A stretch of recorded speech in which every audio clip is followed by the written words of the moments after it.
For Chapter 9, Segment 1, we're going to go into detail about how motivational states affect behavior, how motivation differs from learning or versus learning, and does drive merely energize.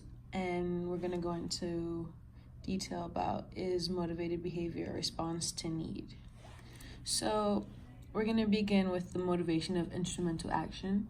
So there are two properties that show behavior is motivated. One, behavior is variable, and two, behavior is persistent.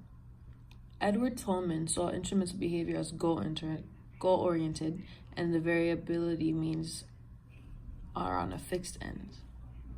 So how motivational affects behavior?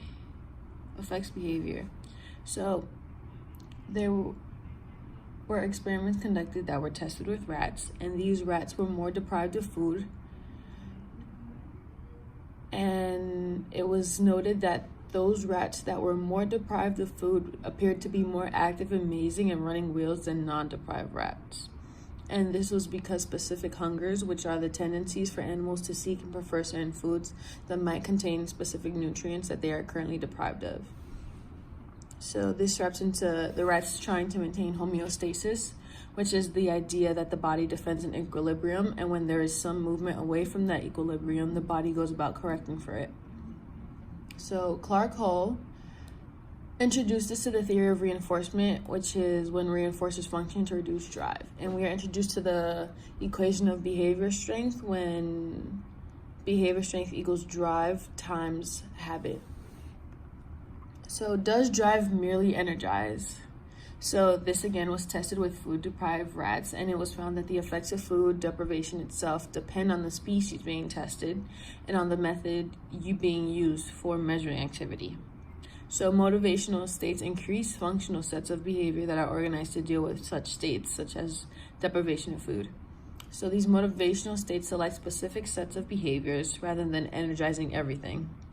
Researchers Tony Dickinson and Burnham Baleen argued that the effects of motivational states on instrumental behavior depend crucially on the animal's knowledge and how the reinforcer actually affects the motivational state.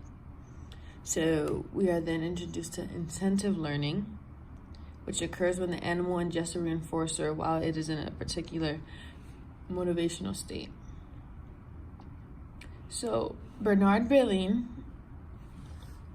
conducted an experiment with rats, and the rats were taught to press a lever for food pellets while they were satiated, and then they were tested for lever pressing and extinction, but they were still hungry, so they were still in this state of hunger and food deprivation.